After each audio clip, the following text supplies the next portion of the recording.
$500,000 for my signature. After my husband's mistress became pregnant with twins, his family offered me $500,000 to sign the divorce papers. I signed without a second thought and left the country. It was only later, while he was quietly planning his wedding to the other woman, that the divorce decree arrived, along with my own positive pregnancy test. The shock left him speechless. My name is Sophie. That night, rain hammered against the floor-to-ceiling windows, a slow, heavy rhythm beating against my heart. I stood in the kitchen warming the beef stew Ethan had always loved when his phone buzzed again on the counter. He was in the shower and had left it there. The screen glowed with a name I'd never seen, Clara. I'm not the kind who snoops. In 5 years of marriage, I'd learned that peace in someone else's world requires appearances and mutual courtesy. But the name kept flashing. When the third call came, Ethan's voice drifted from the bathroom, edged with irritation. "Sophie, can you answer that for me, please?" I picked up the phone with cold fingers. I'd barely raised it to my ear when a trembling voice broke through. I'm scared." Ethan burst out of the shower, water still dripping, and snatched the phone from my hand. He turned his back to me. His tone softened instantly, plush and tender. "Calm down, sweetheart. I'm here. Don't cry. I'll handle everything." I stood frozen in the center of the kitchen. The spoon slipped from my fingers and struck the tile with a sharp, piercing clatter, a small sound that seemed to crack the entire house open. From that night, everything shifted hue. My mother-in-law, Eleanor, went 3 months without calling me once. The family dinners she used to insist on hosting faded into cold memory. My father-in-law, Arthur, always sparse with words, now looked at me the way one regards worn, outdated furniture. And Ethan still came home, but like a guest passing through. Sometimes the collar and cuffs of his shirts carried a sweet, unfamiliar fragrance. I told myself it could be a client, a colleague. I repeated it so often that even saying it aloud felt like a lie. This morning, my phone rang, an unknown number. When I answered, I recognized Eleanor's voice at once. Gone was the practiced warmth of, "My dear girl." In its place was something cold and precise, like the strike of a hammer. "Sophie, be at the estate today at 3 o'clock. I gripped the phone, hand trembling slightly. It had been 3 months since I'd heard her voice. "Yes, Mom, I'll be there." "Don't call me Mom," she cut in. "You're about to lose that privilege. 3 sharp. If you're even a minute late, don't bother coming through the gates." The line went dead with a click that felt like a slap. I stood in the middle of the living room, gazing out at the manicured gardens of our Greenwich, Connecticut home. 5 years of my life. Suddenly, it felt alien as a stranger's house. The orchids Ethan once gave me, whose leaves I had tended with care, now seemed to wilt. The matching tea set on the kitchen shelf, polished until my hands ached, now looked like a cruel joke. My best friend Anne called moments later, voice frantic. "Sophie, it's everywhere online. Ethan was photographed taking her to an OB/GYN appointment. My God, she's pregnant." I opened the link and sent. The photo was crisp. Ethan's arm rested around a young woman's shoulders. Her rounded belly showed beneath a loose dress. She smiled wide, the smile of someone who knows the prize is already won. Ethan leaned close, hand gently supporting her elbow, his eyes full of the tenderness that had once been mine. The headline read, "Billionaire heir's wife sidelined as husband accompanies new partner to ultrasound, expecting twins." I didn't cry. Strange. My heart ached, but my eyes stayed dry, as though every tear had been spent that first night he called another woman sweetheart. At 2:50 p.m., I stood before the gates of the family estate in Greenwich, Connecticut. The place had always been their gathering ground, an imposing property, with staff moving constantly, hedges clipped with military exactness, as if any imperfection dishonored the name. I had once believed it could be my home. Now, facing the wrought iron gates, I felt like I was entering a courtroom.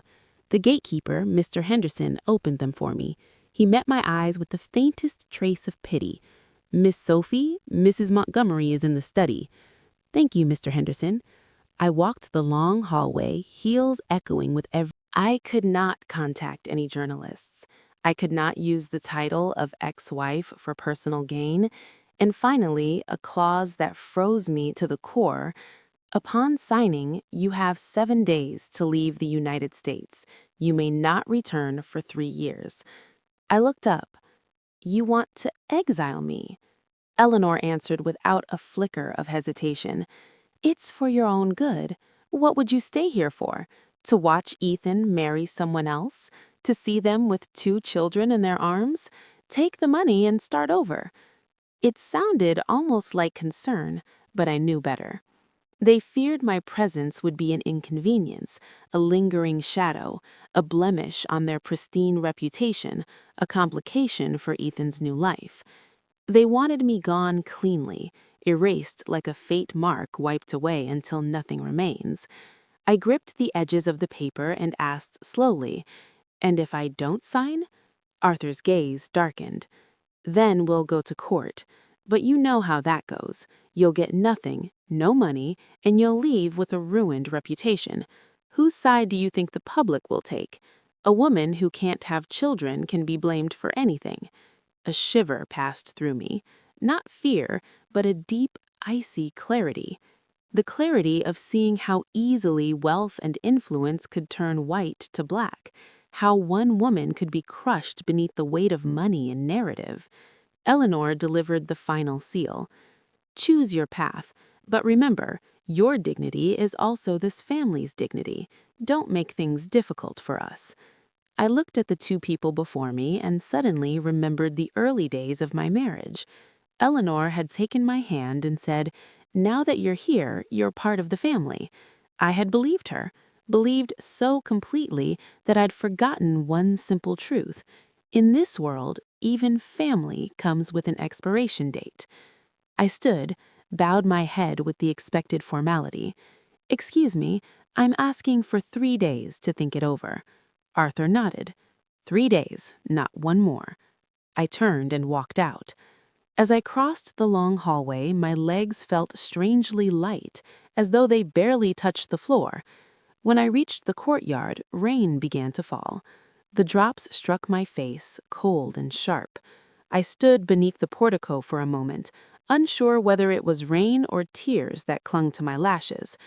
One thing I knew for certain. When they offered $500,000 for my signature, my 5-year marriage had been priced in their eyes. In the next 3 days, I would have to decide whether to cling to something already decayed or release it to save myself. I returned home as dusk settled. The rain continued, a steady, quiet drizzle, not loud but relentless, as though determined to deepen the ache inside. I opened the door and stepped inside. The faint aroma of the stew I'd left warming that morning still hung in the kitchen, but the house felt unnaturally empty. Empty enough that I could hear my own heartbeat and the wall clock ticking down the 3 days Arthur had granted me. I slipped off my shoes and sank onto the sofa. My hands still trembled faintly, not from fear, but from the sensation of being cornered, forced to choose between 2 bitter paths. I closed my eyes, trying to steady my breath, but the harder I tried to calm myself, the louder the words from the estate echoed. "Don't call me Mom if you can't provide us with heirs. At least don't occupy the position. $500,000, 7 days to leave the country." When I reached that last phrase in my mind, I burst into laughter, dry, hollow, without humor, the laughter of someone with nothing left to grasp. "It's for your own good," they'd said, but they simply wanted me to vanish. They wanted everything tidy, spotless, without a single mark on the family name. And I was that mark, the daughter-in-law who couldn't bear children, the wife whose time had run out. The phone vibrated. It was Anne. "Sophie, are you okay?" Her voice was low, careful. "I'm fine," I said. Even I didn't believe it. How could I be fine? "They're tearing you apart online," she continued. "Some are saying you were just living off them, that you got kicked out because you couldn't have children. My God, I read it and wanted to smash my phone." I stayed silent. Not because I wasn't furious, but because fury was useless. Public opinion is like the wind. It shifts to whatever direction serves the moment. Ethan was the golden heir. Clara was the future mother of twins. I was the one left behind. They might pity me briefly, mock me to feel superior, then move on. Only I would remember. Anne pressed on, urgent. What are you going to do? Don't tell me you're going to sign. I can't stand the thought of them marrying while they ship you out of the country like you're a bag of trash. The image of a discarded bag pierced deep. I haven't decided yet, I said quietly. I have 3 days. Anne sighed. Sophie, listen to me. Whether you sign or not, you need a B plan. Don't let them push you off a cliff. Do you have documents, anything about your joint assets?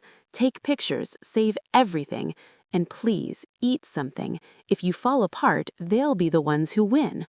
Okay, I whispered. Anne was right. For 5 years, I had been too gentle enough that they believed I had no claws. I didn't want revenge. I didn't want to stoop to anything ugly, but I also refused to be backed into a corner where I couldn't even defend myself. I hung up and looked around the living room. Am I making things difficult for you, or did you make them difficult for me? He sighed, sinking deeper into the sofa. I never wanted it to come to this. But Clara? She's pregnant. Twins. My parents, you know how they are. For them, the bloodline comes first. I felt a hand close around my throat. And me? I asked. What am I? You're my wife, he said quietly. I burst into laughter, hard until my eyes burned. If I'm your wife, why did you escort another woman to an OB/GYN appointment? Why do you call her sweetheart on the phone? Why do your parents summon me to the estate like I'm a stranger arriving to sign a sales contract? Ethan's face tightened. His voice rose slightly, but it carried the helpless edge of someone already defeated. Sophie, what did you expect me to do? Abandon her? Abandon my children? I looked at him and saw it clearly. The way he shifted every ounce of blame onto me, as though he'd been cornered by fate rather than choice, as though he were the true victim here. You didn't have to abandon anyone. You just had to not betray me. But you already did. He opened his mouth, then closed it. A moment later, in a heavier tone, like someone reciting lines he'd rehearsed, he said, I'm sorry. Those 2 words landed in an immense void. Would an apology repair anything? Would it revive our marriage? Would it erase the babies growing inside Clara? Do you love her? I asked, more for myself than for him. Ethan was silent. Then he gave the smallest, almost imperceptible nod. I do, very much.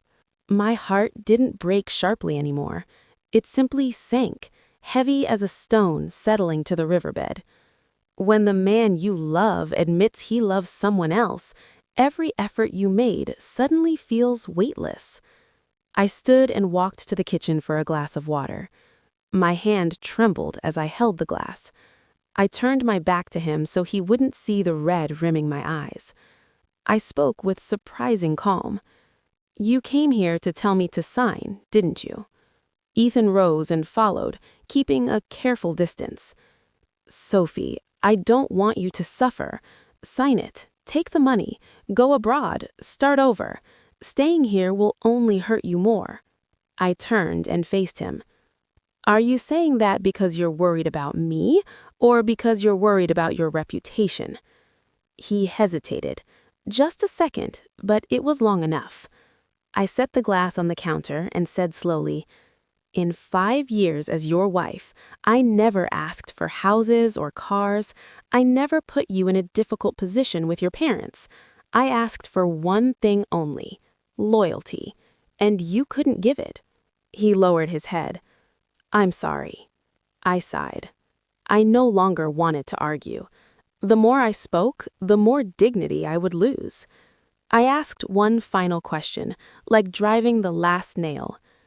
If I don't sign, what will you do? Ethan looked up. A glint of coldness flickered in his eyes, the coldness of someone who had been coached to be firm.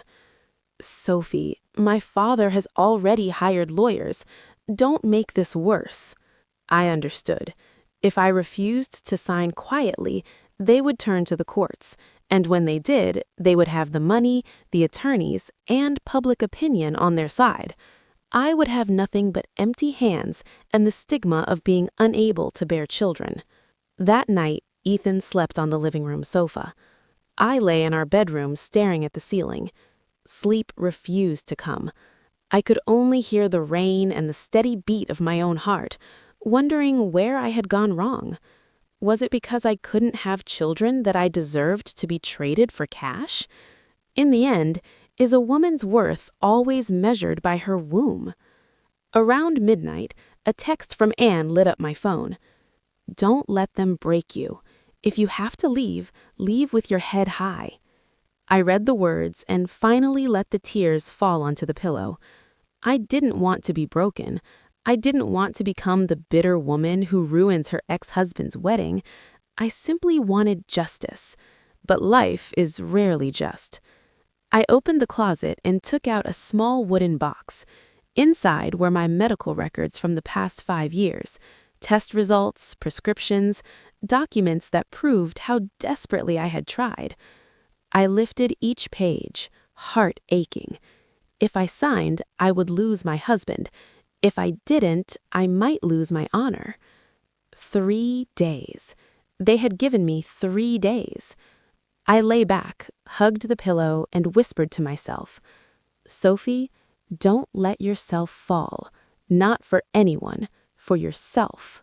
That night, I barely slept. The morning air, still heavy with last night's rain, helped clear the fog in my mind. I called Anne and arranged to meet her later. Then I took a cab to my usual private clinic. In the waiting room, I watched other women, round-bellied, hands clasped with their husbands, and felt the familiar urge to look away. I had sat in this same place before, carrying the same fragile hope, only to leave with the same quiet verdict. Not yet. I told myself I was accustomed to it, but today my heart raced faster than ever. The doctor was a middle-aged woman with a calm, gentle voice. She asked about my symptoms, my cycle. When I mentioned the recent nausea and exhaustion, she studied me more closely and ordered tests. I waited for the results, my chest hollow. I didn't dare hope. Hope had betrayed me too many times. About half an hour later, she called my name. I walked into her office, clutching my purse like a lifeline. Mrs. Montgomery, she said evenly, the results show that you are pregnant. I froze. A ringing filled my ears, as though someone had dumped ice water over my head. I asked again, voice shaking, Doctor, what did you say? You're pregnant, approximately 6 weeks. Your levels are stable for now, but your body is quite weak. We'll need to monitor you closely. I barely remember leaving the office. I only remember the results sheet trembling in my hand. 6 weeks? 6 weeks. I did the math in my head. 6 weeks ago, Ethan was still sleeping in our bed, before he moved to the sofa, before he began openly accompanying Clara to her appointments. I sank onto a bench in the hallway. My stomach remained flat, showing no outward sign.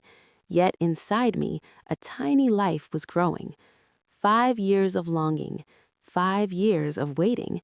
The child I believed I would never have had arrived at the precise moment everything else collapsed.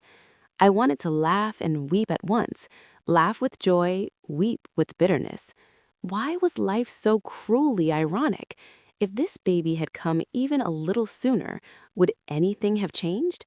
Or would I still have been the one left behind? Anne found me there, lost in a daze. Seeing my face, worry flooded her eyes. Sophie, what's wrong? Is the appointment done? I looked up, and the tears came without warning. I handed her the paper. She read it. Her eyes widened. Then she pulled me into a fierce hug. Oh my God, Sophie, you're pregnant. I sobbed in her arms, deep, wrenching sobs I hadn't allowed myself for days. Anne rubbed my back, her own voice trembling. "Finally, Sophie, you finally did it." After the crying came fear. I pulled back and whispered, "Anne, what do I do now?" She held my gaze. "First, breathe. This is your news. Don't tell anyone yet, especially not his family." I nodded. The same thought had already crossed my mind. If my in-laws learned of this, their entire demeanor would shift instantly. But why? For me or for the child I carried?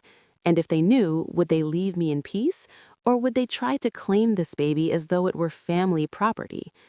Now, every choice from this moment forward affects them. I rested a hand on my stomach, heart churning. This baby was mine, my flesh, my blood. But it was also Ethan's. And if Ethan knew, I couldn't bear to imagine what came next. I returned home alone at noon. Ethan was gone. The house was so silent I could hear her voice came through laced with worry. "You're going already? Let me come with you." "There's no need, Anne. I can handle it alone," I said, surprised by the steady calm in my own tone. "If anything happens, call me right away, and remember what I told you."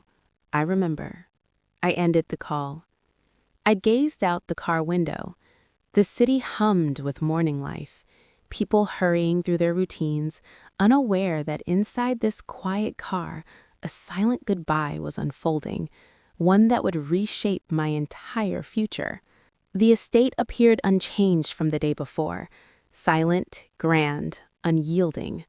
Mr. Henderson opened the gate. When he saw me, he paused for a fraction of a second, then inclined his head. "Good morning, Miss Sophie." "Good morning, Mr. Henderson." I entered the drawing room. My mother-in-law sat ramrod straight, face a mask of composure. My father-in-law was beside her, newspaper in hand, though I knew he wasn't reading a word. The air felt thick enough that I could hear my own footsteps echo on the stone floor. I took the chair opposite them and rested my bag in my lap. My mother-in-law spoke first. "Have you thought it over?" "Yes, I have." My father-in-law set the newspaper aside and met my eyes directly. "Good, then sign." I opened my bag and withdrew the agreement. For a moment I studied the typed lines, then I lifted my gaze. "Before I sign, I have one condition." My mother-in-law's brows drew together. "What condition?" "I want to leave the country as soon as the paperwork is complete. I won't stay for the wedding, I won't appear in the press, and I request that the reason for the divorce remain private." My father-in-law regarded me for several long seconds, then gave a single nod. "Acceptable, provided you honor every term in the agreement." I lifted the pen. My hand remained steady, more steady than I had anticipated. As the ink flowed across the page, the soft scratch of the nib sounded like the final period at the end of my 5-year marriage. I signed. I slid the papers toward them. My mother-in-law took them, inspected the signature, and offered the slightest nod. No word of gratitude, no trace of regret. My father-in-law summoned the lawyer, who entered swiftly to complete the formalities. Everything proceeded quickly, precisely, and without warmth, like a transaction long rehearsed. When it was done, I stood and inclined my head. "Goodbye, Arthur. Goodbye, Eleanor." I deliberately omitted Mom. For an instant, surprise flickered across her face. Then she turned away. I walked out of that house feeling lighter in my chest. Storms lay ahead, I knew, but at least I had taken the first true step. At noon, I returned to the clinic to discuss precautions with the doctor. I told no one, not Ethan, and certainly not his family. This secret belonged to me and my child alone. When I arrived home that afternoon, Ethan was there. He looked at me, eyes questioning. "Where have you been all day? Did you go to the estate?" "I did." He fell quiet. I set my bag on the table, withdrew the signed copy of the agreement, and handed it to him. I signed. Ethan took the document, scanned it, and released a long, slow breath.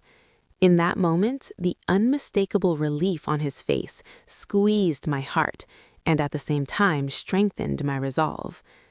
"Thank you, Sophie," he said, voice rough. I gave a small, bitter smile. "You don't need to thank me. From now on, we owe each other nothing." He looked as though he wanted to speak, but in the end, he only nodded. "My parents said the money will be wired today. They're arranging the flight as well." "Okay." That night, I began packing my suitcases. Ethan neither helped nor interfered. He remained in the living room. I stayed in the bedroom, each of us in our separate worlds. I folded each garment, each small belonging. Some pieces stirred memories, but I left them behind anyway. I didn't want to carry the past. I wanted only to carry the future. Around midnight, Ethan appeared in the doorway. He hesitated, then spoke. "Sophie, I'm sorry." I paused, looked at him. I felt no hatred, only deep weariness. "Sorry for what?" "For not protecting you." I was silent a moment, then answered quietly. "Apologies are easy. Some things can't be undone." He nodded once and left. I closed the bedroom door, leaned against it, and the tears came without warning. I wasn't crying because I had lost him. I was crying for the woman who believed too deeply. The next morning, I went to the airport. Anne came with me. Her eyes were red, but she forced us. Everyone seemed to move with clear purpose. In the afternoons, I walked the neighborhood streets, gradually attuning myself to this new rhythm of life. At night, I lay in bed, hand resting on my stomach, whispering to my child as though they could already hear every word. "My baby, it's just us here now. You have to grow strong and healthy so mommy can rest easy." In those quiet moments, I permitted myself a little softness, allowed a touch of nostalgia for my old kitchen, even for the days I once believed were happy. But I never let myself linger on Ethan, not because I had erased him from memory, but because I understood that nostalgia changes nothing. The money arrived in my account exactly as Arthur had promised, a sum so substantial it felt almost unreal. I felt no joy, only a sharpened awareness that, in their eyes, the price of my 5-year marriage had finally been settled. I used a modest portion for daily needs and placed the rest in a long-term savings account. I refused to be careless. I had to prepare for my child's future. In the second week, I returned for a checkup. The doctor was the same gentle, middle-aged woman. When she activated the ultrasound screen, I held my breath. A small, flickering dot appeared. She pointed to it. "There's your baby." I stared, heart pounding. I couldn't yet hear the heartbeat, couldn't feel any movement, but in that instant I knew, beyond doubt, that I was no longer alone. I left the clinic carrying a different emotion, not the fear of the first visit, but a quiet, resolute strength. That evening, Anne called on video. Seeing my face, she exhaled in visible relief. "You look better." "Yes," I said, smiling. "It's very peaceful here." She studied me a moment longer, then asked softly, "Sophie, are you going to tell Ethan?" I shook my head without hesitation. "No." "Why not?" "Because I don't want my child born into a negotiation. If he knows, that family will never leave me in peace, and I don't have the strength for that fight." Anne was quiet, then nodded. "I understand. I just feel bad for you." "I feel bad for myself, too," I said, half joking, half serious. After the call, I sat for a long time. It wasn't that I hadn't considered it. I had wondered what he would do if he knew. But every time the question rose, I pushed it away. Those thoughts only weakened me. I had to be strong for my child. One morning, while sorting papers in my bag, I found the bracelet Ethan had given me when we first married. I had forgotten it entirely. A simple silver band. The day he fastened it on my wrist, he had said he hoped I would always be at peace. I held it tightly for a moment, then released it. In the end, I placed it in a drawer. I didn't wear it. I didn't discard it either. Some things you don't need close, yet you don't need to destroy. Time moved forward, and my belly slowly began to show. My body changed gradually but unmistakably. I learned to listen to myself, to eat properly, to rest when needed. Some nights I dreamed of my mother. She stood at the door of our old house, calling in her familiar voice, "Sophie, be strong, my girl." I would wake with wet cheeks, but my heart felt warm. One afternoon, Anne sent me a link. I hesitated, then opened it. The screen showed Ethan, impeccable in his suit, standing beside Clara. The caption announced their upcoming wedding. I closed the window at once. My heart ached for a single moment, then steadied. I felt no jealousy, only a strange distance. That man no longer belonged to my world. That night, I spoke to my baby. "Your father is going to marry another woman, but that's all right. Mommy is enough for you." I wasn't sure whether I said it to comfort the child or myself, but after the words left my lips, I felt lighter. In the days that followed, I began searching for work. I couldn't rely solely on the money they had given me. I wanted to earn. I wanted to provide for my child through my own hands. I sent out resumes and secured a few interviews. Each time I stepped into an office, I reminded myself, "Sophie, you are no longer that family's daughter-in-law. You are a mother." One day, walking home, I saw a small family ahead. The mother held a child's hand, the father pushed a stroller. I paused and watched them, heart tightening. I knew my child would not have that picture-perfect unit, but I also knew that complete is not measured by the number of people present, but by the kindness and love they receive.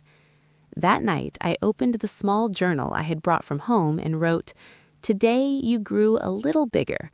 Mommy is still here." After I closed the pages, I breathed deeply. I no longer felt quite so lost. Fear remained, but it no longer paralyzed me.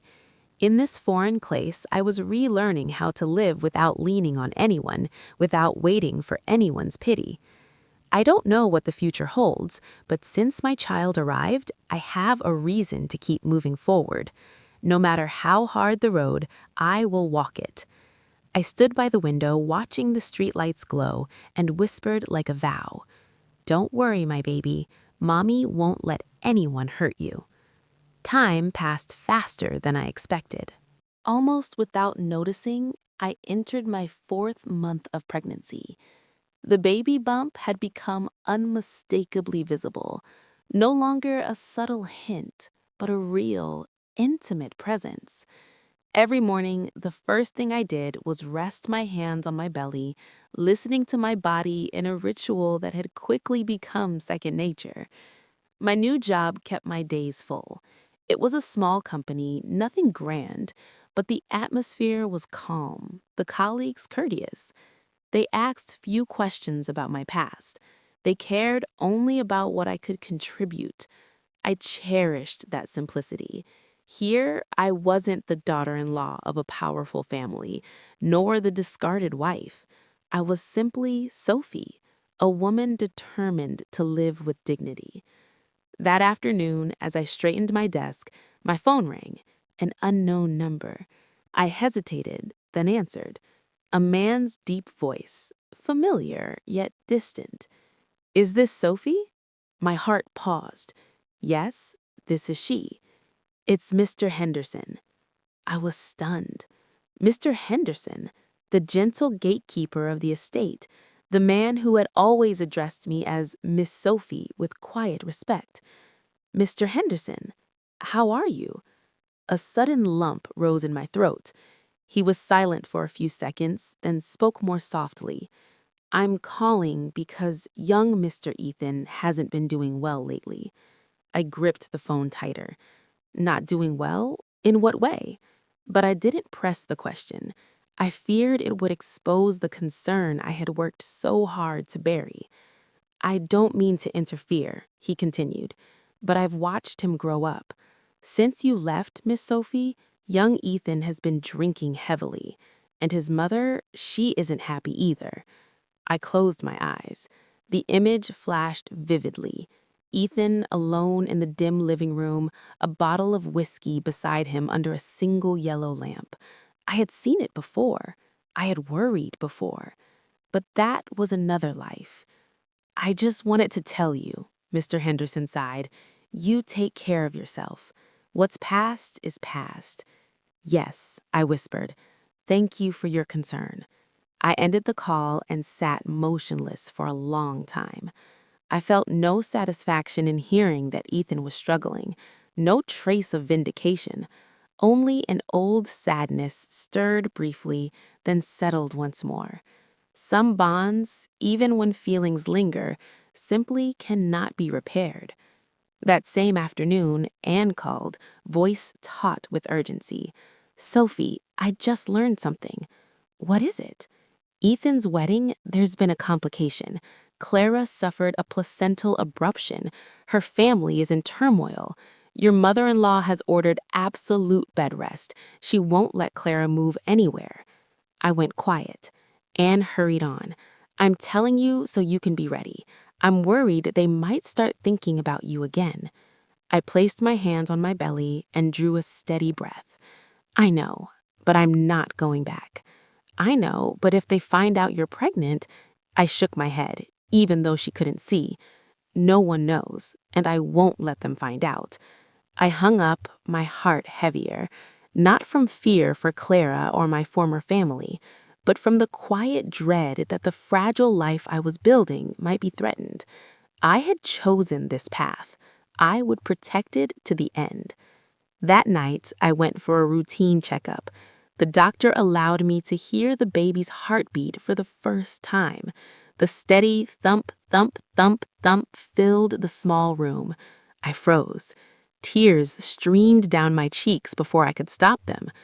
The baby is doing beautifully, the doctor said, smiling. You can rest easy. I nodded again and again, unable to speak. On the walk home, I moved more slowly than usual. I rested my hands on my belly and whispered, Did you hear that, my baby? That's your heart. For the first time, I felt a pure, unshadowed happiness.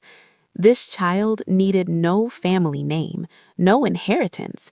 It only needed to be born into love. In the days that followed, I began preparing more concretely for what lay ahead. I researched schools, insurance, things that felt distant, but I knew would arrive sooner than I expected.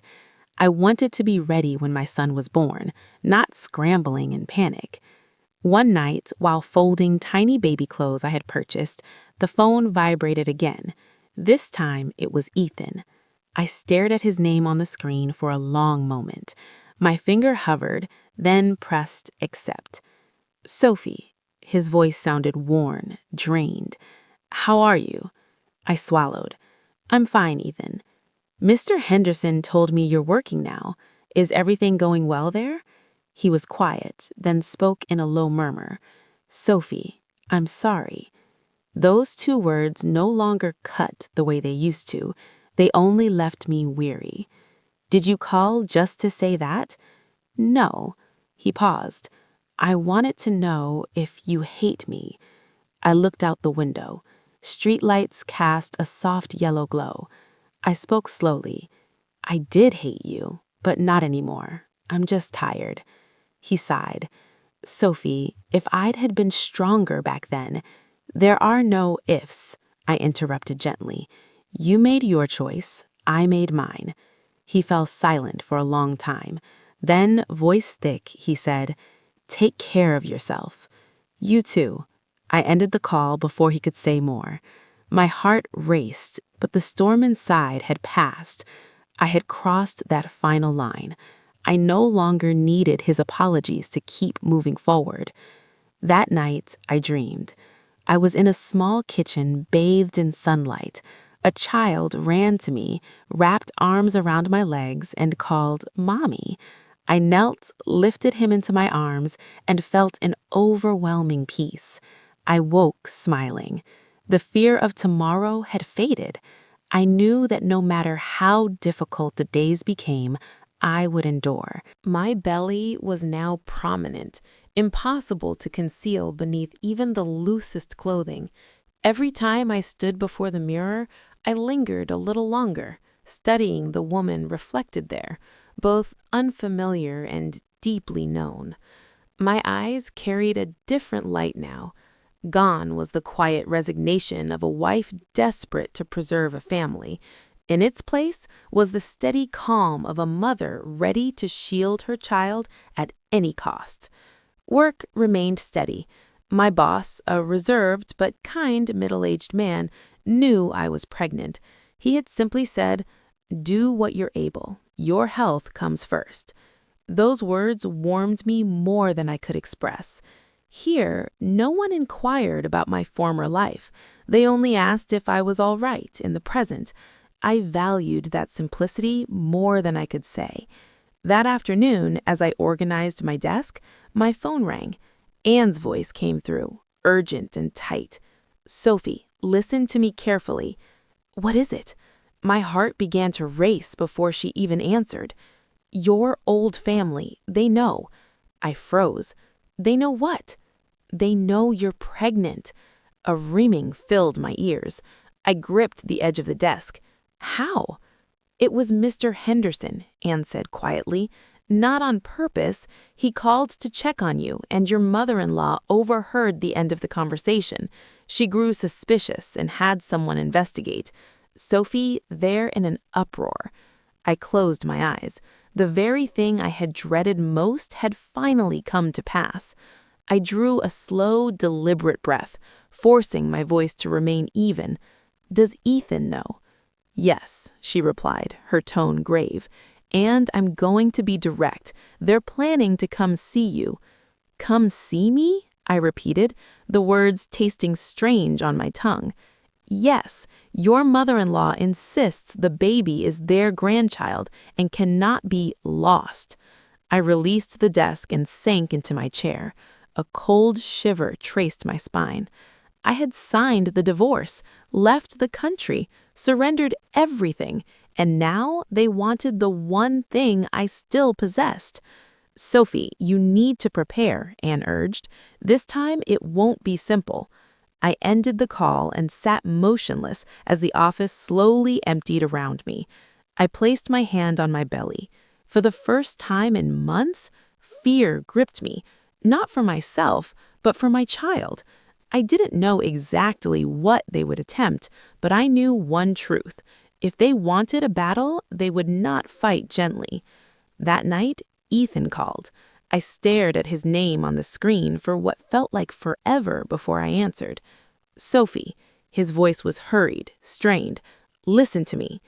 "I'm listening," I replied, my tone dry and flat. "I know you're pregnant." He paused. "Why didn't you tell me?" I gave a small, bitter smile he couldn't see. "Tell you for what, Ethan?" "That's my child." His voice trembled.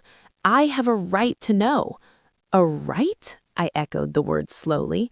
"When you signed those divorce papers, you surrendered that right with your own hand."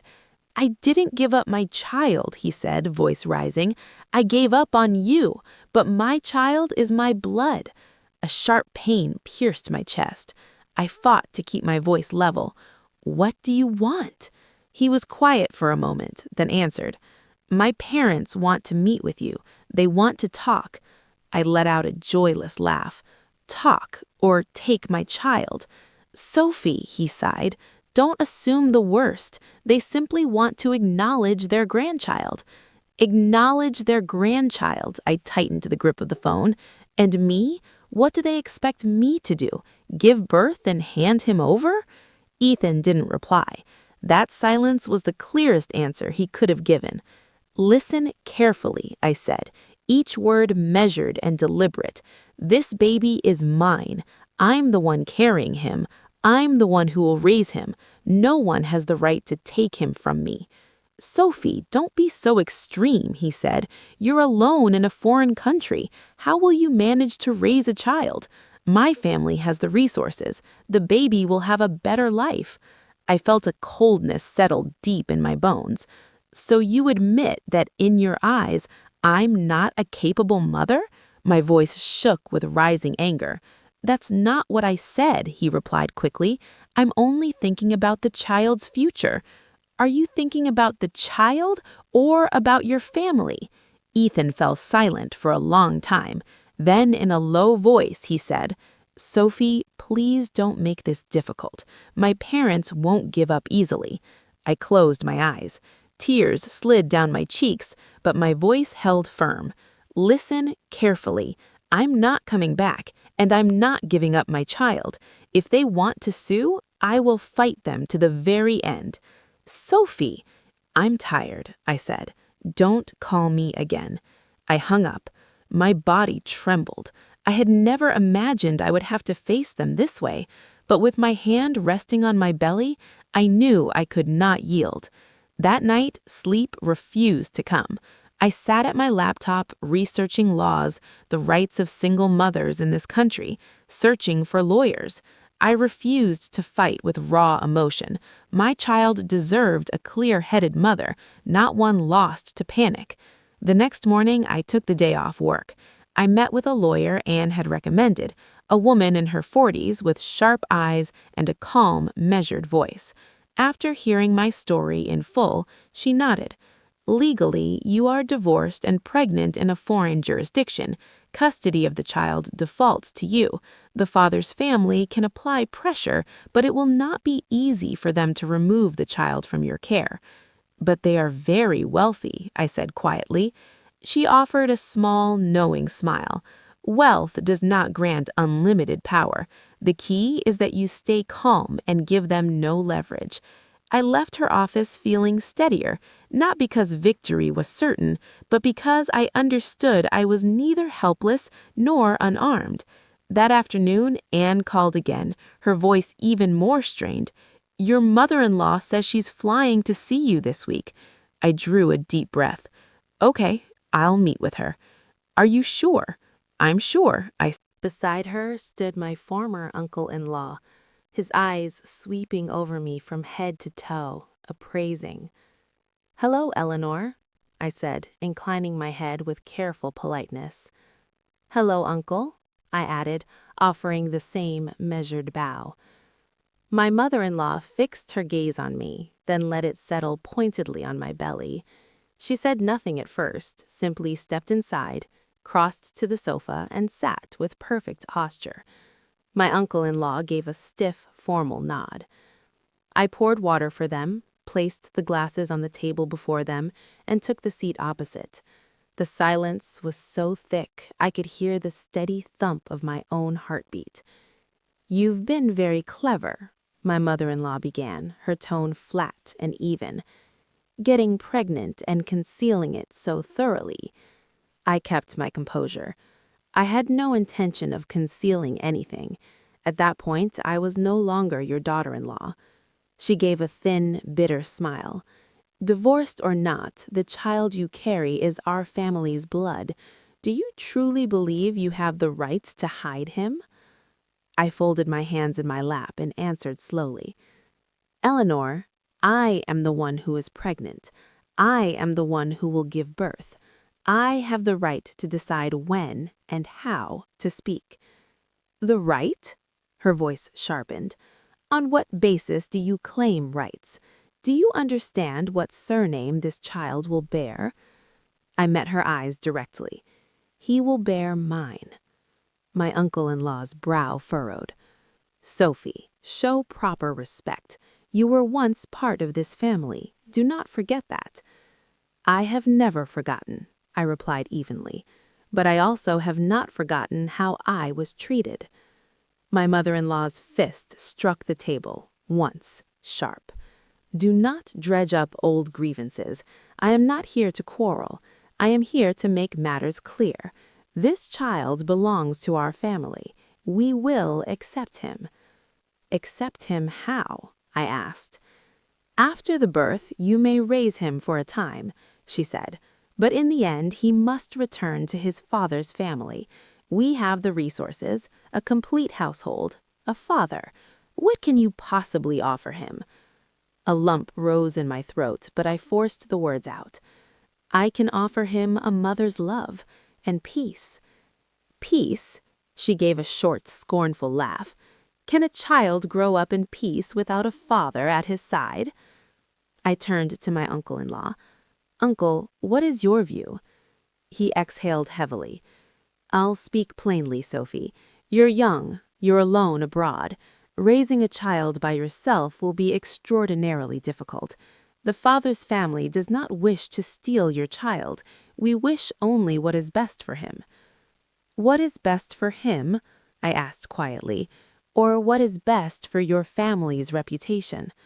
The room grew taut with tension. My mother-in-law studied me, her gaze sharp as a blade. You've changed a great deal. Yes, I answered. I had to. She paused, then said, Ethan is coming as well. I was taken aback. For what purpose? He is the child's father, she stated flatly. He has rights. I shook my head. He has the right to visit his son. He does not have the right to decide my life. You are too stubborn, Sophie, she said, her tone dropping lower. You know that if our family decides to pursue this matter seriously, you will find no peace. I lifted my chin. I know, but I am not afraid. My uncle-in-law intervened again. Have you considered the consequences? A long legal battle will strain your mind, your pregnancy. Will you truly be able to endure it? I placed both hands protectively over my belly. For my son, I will endure anything. My mother-in-law rose and stepped closer. She looked down at me for a long moment, then spoke in a low, forceful murmur. Do not imagine that pregnancy is your shield. Our family is not short of resources. I stood as well, though my legs trembled faintly beneath me. I am not using my child as a shield. I am simply a mother. For an instant, I saw the fury flash in her eyes, yet perhaps she also recognized that the submissive daughter-in-law she once knew was gone forever. Very well, she said, smoothing her coat. Keep the child, but understand this. This is not the end. She turned and walked directly to the door. My uncle-in-law sighed, shook his head, and followed. At the threshold, he paused, looked back at me. His eyes held a trace of something like regret. Take care of yourself. I nodded without another word. When the door closed behind them, my legs buckled. I sank on the sofa, and the tears came.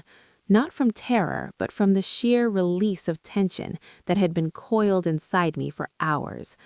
I wrapped my arms around my belly and sobbed. My baby, Mommy did well today. The baby answered with a series of gentle, rhythmic kicks. I smiled through the tears. That evening, Ethan called. I stared at the screen for a long time before I answered.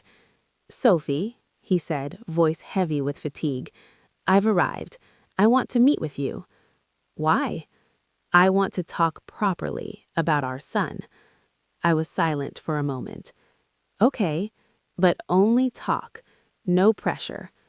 We agreed on a quiet cafe. When Ethan walked in, I barely recognized him. He was thinner, the usual confidence drained from his posture, his eyes shadowed. How are you? He asked. I'm fine, I answered. His gaze dropped to my belly, filled with a complicated mixture of emotions. Is the baby all right? He's fine. Ethan sat, hands clasped tightly together. Sophie, my belly was now prominent, impossible to conceal beneath even the loosest clothing. Every time I stood before the mirror, I lingered a little longer, studying the woman reflected there, both unfamiliar and deeply known. My eyes carried a different light now. Gone was the quiet resignation of a wife desperate to preserve a family. In its place was the steady calm of a mother ready to shield her child at any cost. Work remained steady. My boss, a reserved but kind middle-aged man, knew I was pregnant. He had simply said, "Do what you're able. Your health comes first." Those words warmed me more than I could express. Here, no one inquired about my former life. They only asked if I was all right in the present. I valued that simplicity more than I could say. That afternoon, as I organized my desk, my phone rang. Anne's voice came through, urgent and tight. "Sophie, listen to me carefully." "What is it?" My heart began to race before she even answered. "Your old family, they know." I froze. "They know what?" "They know you're pregnant." A ringing filled my ears. I gripped the edge of the desk. "How?" "It was Mr. Henderson," Anne said quietly. "Not on purpose. He called to check on you, and your mother-in-law overheard the end of the conversation. She grew suspicious and had someone investigate. Sophie, they're in an uproar." I closed my eyes. The very thing I had dreaded most had finally come to pass. I drew a slow, deliberate breath, forcing my voice to remain even. "Does Ethan know?" "Yes," she replied, her tone grave. "And I'm going to be direct. They're planning to come see you." "Come see me," I repeated, the words tasting strange on my tongue. "Yes. Your mother-in-law insists the baby is their grandchild and cannot be lost." I released the desk and sank into my chair. A cold shiver traced my spine. I had signed the divorce, left the country, surrendered everything, and now they wanted the one thing I still possessed. "Sophie, you need to prepare," Anne urged. "This time it won't be simple." I ended the call and sat motionless as the office slowly emptied around me. I placed my hand on my belly. For the first time in months, fear gripped me, not for myself, but for my child. I didn't know exactly what they would attempt, but I knew one truth. If they wanted a battle, they would not fight gently. That night, Ethan called. I stared at his name on the screen for what felt like forever before I answered. "Sophie." His voice was hurried, strained. "Listen to me." "I'm listening," I replied, my tone dry and flat. "I know you're pregnant." He paused. "Why didn't you tell me?"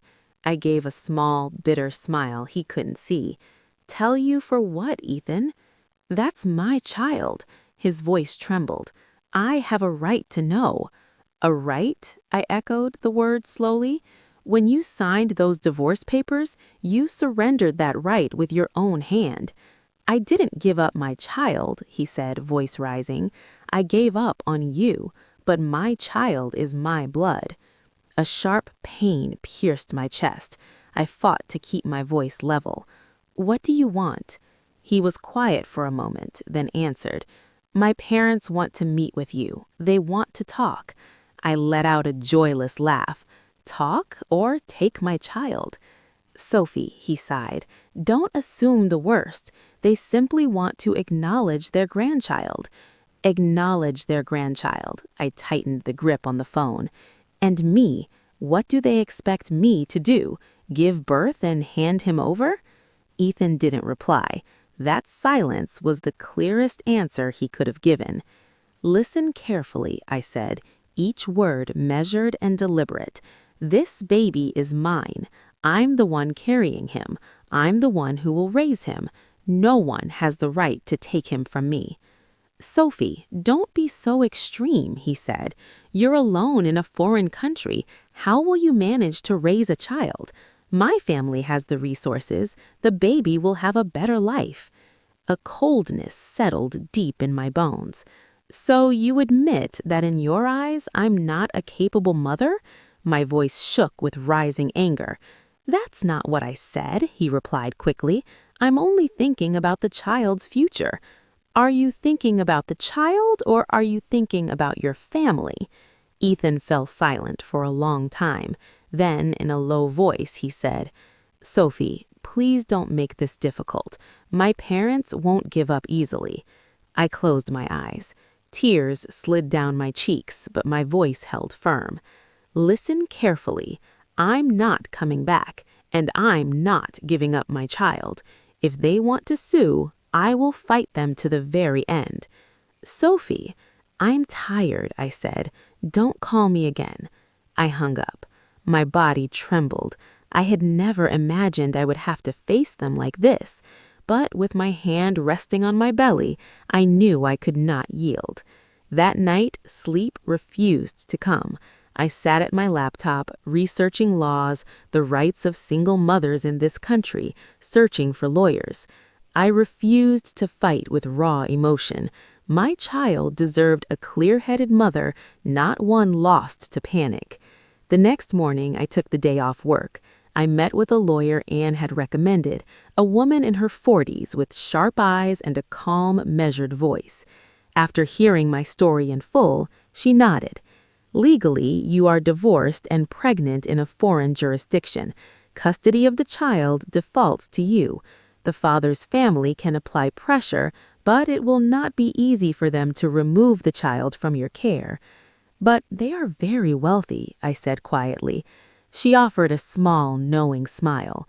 Wealth does not grant unlimited power. The key is that you stay calm and give them no leverage. I left her office feeling steadier, not because victory was certain, but because I understood I was neither helpless nor unarmed. I nodded. I have never denied his lineage. Then it's simple, she said. After he is born, you will hand him over to us to raise. You will be permitted visitation. Ethan turned to look at me, concern plain across his face. I drew a slow, steady breath and spoke deliberately. I do not agree. Don't be hasty, my mother-in-law countered. Our family will provide full financial support. You will want for nothing, but you lack a proper family for the child. Eleanor, I said, meeting her gaze directly, a proper family is not measured by the size of the bank account, but by whether those inside it must live in fear. The atmosphere thickened, almost palpable. My uncle-in-law cleared his throat softly, as though hoping to diffuse the charge in the air. Sophie, calm yourself, he said. We are all thinking of the child's well-being. I am thinking of my son's well-being, I replied. We simply hold different definitions of what that means. My lawyer spoke then, her tone measured and precise. Under the law, my client holds full custodial rights. The other party is entitled only to visitation if an agreement is reached. The law is one thing, my mother-in-law said with a thin sneer. Reality is another. I clenched my fists beneath the table, but my voice remained firm. I respect the law, and I respect myself. Ethan finally spoke, his voice low but audible. Mom, I think we should let Sophie raise our son. The room fell utterly silent. My mother-in-law whipped her head toward him. What did you say? Ethan swallowed, then continued, slow and clear. I know I've made many mistakes, but Sophie is the mother. She has the right. My mother-in-law slammed her fist on the table again. Has she bewitched you? Have you forgotten who raised you? Ethan lowered his head. I haven't forgotten, but I can't keep hurting Sophie either. I looked at him. A strange feeling stirred inside me, something between surprise and quiet detachment. For the first time in years, Ethan had chosen my side. Yet the gesture was not enough to soften me. Ethan, I said evenly, I appreciate the words, but I don't need you on my side in speech. I need it in action. He fell silent.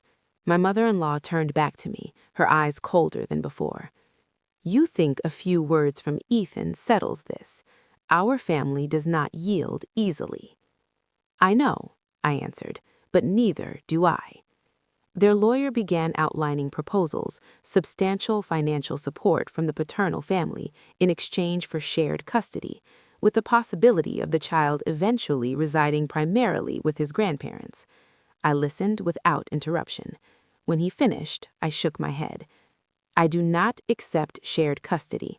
I will not allow my son to be pulled between two homes, two sets of expectations, two versions of love. You're being selfish, my mother-in-law growled.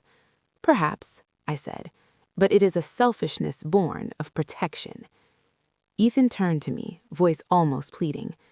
Sophie, think carefully. You don't have to carry this burden alone. I looked at him, gaze calm. Ethan, when I needed you to carry it with me, you were not there. The words drained the color from his face. The negotiation stretched for more than 2 hours, circling without resolution. In the end, my lawyer concluded, if no agreement is reached, we maintain our position and are fully prepared to proceed in court. My mother-in-law rose, adjusted her coat with deliberate precision. She looked me up and down, her expression a mixture of anger and disdain. You have chosen the hardest path. I stood as well, one hand resting on my belly. I have chosen the path I will not regret. She said nothing more. She turned and walked out. My uncle-in-law sighed, shook his head once, and followed. Ethan remained behind, staring at me for a long moment. Sophie. Go, Ethan, I said quietly. Save your strength for the person you chose. He stood frozen for a few seconds, then left. I watched him go. There was no pain this time, only a void that had finally sealed itself closed. When the room emptied, I sank back into the chair, utterly spent. My lawyer placed a gentle hand on my shoulder. You did very well. I managed a faint smile. I only did what a mother must. I walked out into the hallway and stood there for a long time, breathing deeply. My son gave a small, steady kick, as though offering encouragement. I stroked my belly and whispered, I'm not giving up. I knew the battle was far from finished, but after that day, one truth settled deep inside me. I was no longer afraid of them. Fear lives only where hesitation remains, and I had already made my choice. After the negotiation, I returned to my apartment completely drained, not from the arguments themselves, but from the effort of holding every word, every breath steady in front of them. I closed the door and leaned against it for a long while. In the silence, I felt my son move, firm little kicks that reminded me why every moment of tension had been worth it. The following days felt heavy. I limited my outings to essential checkups, then returned straight home. The woman watching me was still there, but her days had changed, more cautious, less certain. Perhaps she had realized I was not easily rattled. I did nothing wrong, so they had no foothold to slander me. Ethan did not call again. I didn't know whether it was exhaustion or his mother's orders, but the silence brought a certain peace. At least I no longer had to endure half-hearted apologies and weightless promises. Anne called every evening. She could hear the fatigue in my voice. Sophie, you've lost weight. It's the pregnancy, I said, managing a small smile. Ethan lowered his head for a long moment. Then, in a voice barely above a whisper, he said, I had a fight with my mother. I looked up, startled. I told her, he continued, if she keeps pressuring you, I won't accept any of the family's arrangements. He paused, eyes fixed on the floor. I know talk is cheap and actions are hard, but this time I don't want any more regrets. I was silent. I had grown accustomed to expecting nothing. Belief came slowly now, if at all. Sophie, he said, taking a small step closer, but still keeping a respectful distance, I'm not asking you to come back. I'm only asking you to let me at least fulfill my duty as a father, to protect you both. I studied him for a long time. In that moment, I saw the exhaustion etched into his face. It wasn't fabricated, but I also saw the unbridgeable crack between us, a fracture no amount of late-night confessions could mend. You can visit your son later, I said, but don't stay here. I need quiet. Ethan nodded without protest. At the door, he paused, hand on the knob. Sophie, whether you believe it or not, I'm going to try to keep my word, at least this once. The door closed. I leaned against the wall, breathing shallowly. I couldn't predict how long his resolution would last, but I knew I could no longer allow these battles to erode my health. I called my lawyer and instructed her to send a formal notice, cease all forms of psychological pressure, or face legal action. She handled it swiftly. I no longer had the energy for gentleness. For the final days of the month, I spent nearly all my time resting. Anne called every evening with small, ordinary stories, a neighbor's cat, a recipe she'd tried, anything to pull me out of my head. One day she asked offhandedly, "Sophie, have you ever thought that if you hadn't married Ethan, your life would look different now?" I was quiet a moment. "I don't know," I said. "But if I hadn't gone through all this, I wouldn't have my son." Anne fell silent. After a beat, she murmured, "Sometimes that's enough." One afternoon, my mother-in-law called. I stared at the screen for a long time before answering. "How are you?" I asked. There was a brief pause. Then, "The doctor said you need rest. I don't want anything to happen to my grandson." The word grandson landed softly, almost foreign. It was the first time she had spoken of him without calculation. "Neither do I," I said quietly. "I'll suspend everything for now, at least until you have the baby." I closed my eyes. I couldn't tell if it was genuine concession or tactical retreat, but in that moment, I accepted it. "Thank you, Eleanor." I ended the call. I rested my hand on my belly, feeling the steady life inside. The road ahead was still uncertain, but for now, I had safeguarded the most fragile thing, the quiet space where my child could grow. That night, I slept deeply. In the dream, I held my son under soft light. No arguments, no cold stares, only the two of us.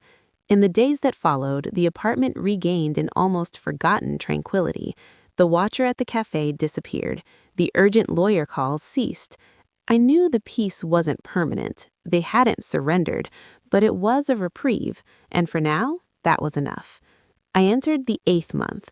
My body was heavier. Turning over in bed required strategy. My back ached, my feet swelled, my nights fractured. Yet amid the fatigue, my heart felt strangely serene, perhaps because I was so close now, close enough to count days instead of months. Anne arrived at the beginning of the month. The moment she stepped inside, she frowned. "You're too thin." "It's the pregnancy," I said, smiling. She dropped her suitcase and headed straight for the kitchen. "I'm cooking. From now on, you're banned from eating on the run." I watched her move with familiar efficiency. The smell of simmering soup filled the small space, and suddenly my eyes burned. It had been a long time since someone cared without an agenda. That evening, we sat on the sofa. Anne put her hand on my belly and felt the baby kick. "He's strong," she laughed. "He'll be stubborn like his mother." I said. Anne turned to me, voice lower. "Sophie, are you scared? The delivery is close." I was quiet a moment. Then, "I'm scared of the pain, scared I won't be a good mother, scared of being alone." She squeezed my hand. "But you still chose this path." "Yes," I said, "because if I hadn't gone through all this, I wouldn't have my son." Anne fell silent. After a beat, she murmured, "Sometimes that's enough." A few days later, Ethan sent a single message. "Take care of yourself. I won't bother you anymore." I read it, but didn't reply. Not from anger, but from a quiet certainty. I could no longer rely on attention that might vanish at any moment. In the 3rd week, I had to be hospitalized for observation. A spike in blood pressure meant bed rest. Staring at the white ceiling, I felt a hollow ache, but when I placed my hand on my belly and felt my son shift, the emptiness filled with resolve. My mother-in-law called while I was there. I hesitated, then answered, "Where are you?" "I am in the hospital." Silence. Then, "Why didn't you say anything?" "I didn't want to worry anyone." She sighed, a sound so human it startled me. "I told everyone not to bother you. Try to take care of yourself." I didn't know what to say. "I will," I murmured. The call ended quickly. I looked at the phone, heart unsettled. Perhaps in the face of imminent birth, the lines between right and wrong blurred, but I refused to soften to the point of surrender. Anne visited every day. Fruit, books, endless stories. One afternoon, she asked, "Sophie, If later they back down and just ask to visit respectfully, will you let them? I thought a long time. Then, if they respect me and my son, I won't stop them, but they will never dictate terms again.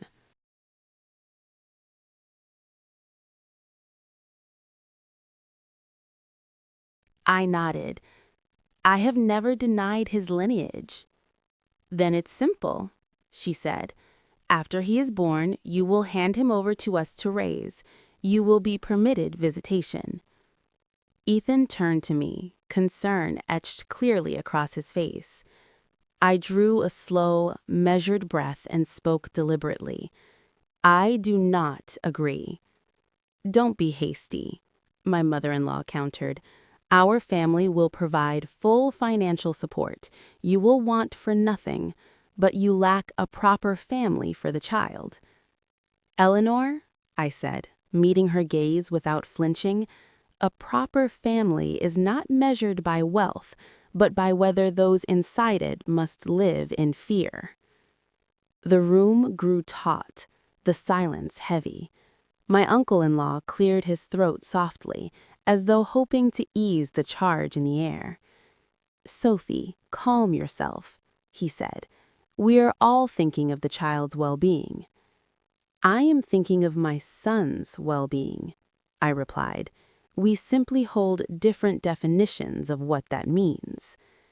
My lawyer spoke then, her tone precise and even. Under the law, my client holds full custodial rights. The other party is entitled only to visitation if an agreement is reached. The law is one thing, my mother-in-law said with a thin sneer. Reality is another. I clenched my fists beneath the table, but my voice remained steady. I respect the law, and I respect myself.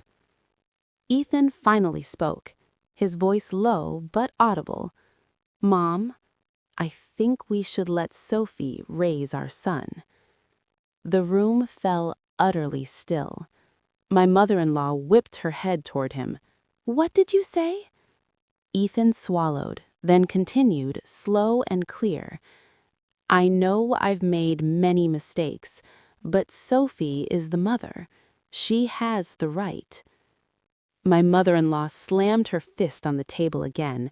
Has she bewitched you? Have you forgotten who raised you? Ethan lowered his head. I haven't forgotten, but I can't keep hurting Sophie either. I looked at him. A strange feeling stirred inside me, something between surprise and quiet detachment. For the first time in years, Ethan had chosen my side, yet the gesture was not enough to soften me. Ethan, I said evenly, I appreciate the words, but I don't need you on my side in speech. I need it in action. He fell silent. My mother-in-law turned back to me, her eyes colder than before. You think a few words from Ethan settles this? Our family does not yield easily. I know, I answered, but neither do I. Their lawyer began outlining proposals, substantial financial support from the paternal family in exchange for shared custody, with the possibility of the child eventually residing primarily with his grandparents. I listened without interruption. When he finished, I shook my head. I do not accept shared custody. I will not allow my son to be pulled between two homes, two sets of expectations, two versions of love. You're being selfish, my mother-in-law growled. Perhaps, but it is a selfishness born of protection. Ethan turned to me, voice almost pleading. Sophie, think carefully. You don't have to carry this burden alone. I looked at him, gaze calm. Ethan, when I needed you to carry it with me, you were not there. The words drained the color from his face. The negotiation stretched for more than 2 hours, circling without resolution. In the end, my lawyer concluded, if no agreement is reached, we maintain our position and are fully prepared to proceed in court. My mother-in-law rose, adjusted her coat with deliberate precision. She looked me up and down, her expression a mixture of anger and disdain. "You have chosen the hardest path." I stood as well, one hand resting on my belly. "I have chosen the path I will not regret." She said no more. She turned and walked out. My uncle-in-law sighed, shook his head once, and followed. Ethan remained behind, staring at me for a long moment. "Sophie—" "Go, Ethan," I said quietly. "Save your strength for the person you chose." He stood frozen for a few seconds, then left. I watched him go. There was no pain this time, only a void that had finally sealed itself closed. When the room emptied, I sank back into the chair, utterly spent. My lawyer placed a gentle hand on my shoulder. "You did very well." I managed a faint smile. I only did what a mother must. I walked out into the hallway and stood there for a long time, breathing deeply.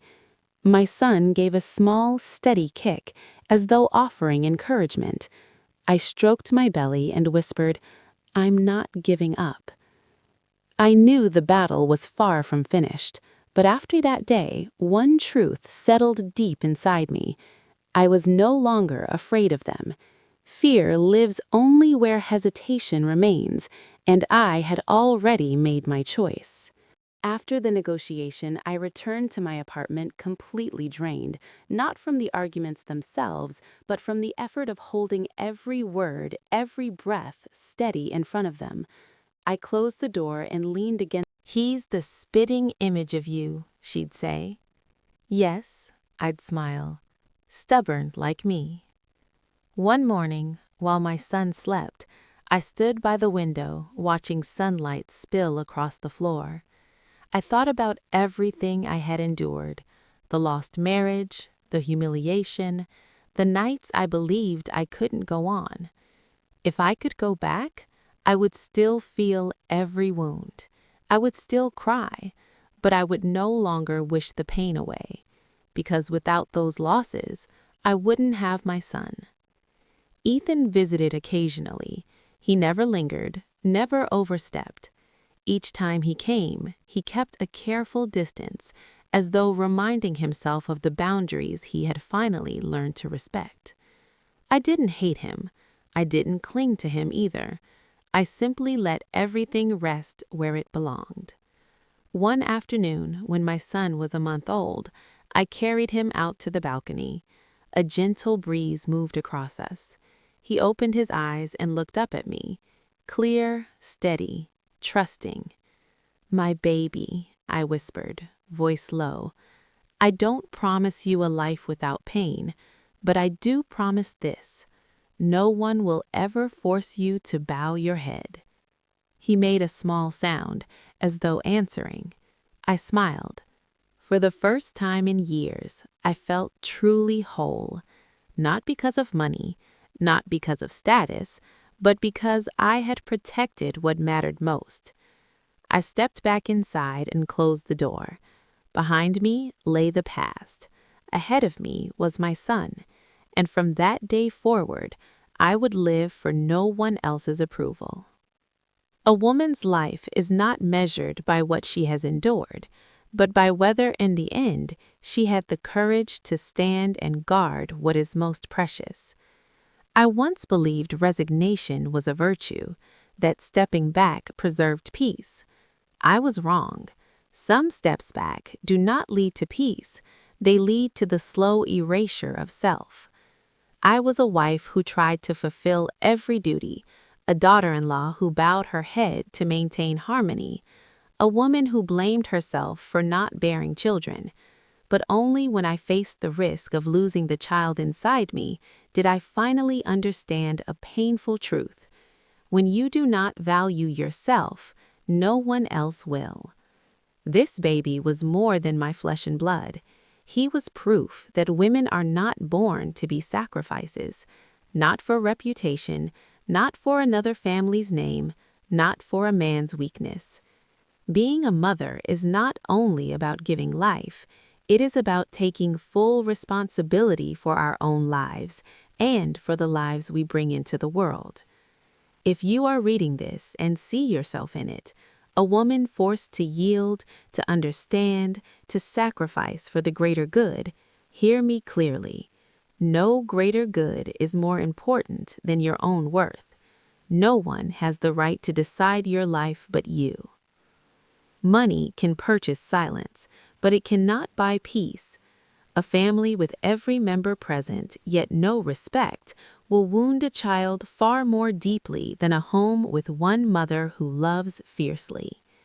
Do not be afraid of being called selfish when you are protecting what is right. Sometimes selfishness is the only way to remain true to yourself. The greatest lesson I learned was not that men are unreliable or that in-laws are always cruel, but that we must arm ourselves with enough inner strength so that no circumstance can ever back us into a corner. Love yourself first so that others may learn to love you the right way. If you stand at a crossroads today, pause. Ask yourself, if I continue to stay silent, who will I be in 10 years? The answer will show you the path. And if this story has made you feel less alone, share it. Somewhere, there is a woman who desperately needs to remember that she has the right to live with her head held high.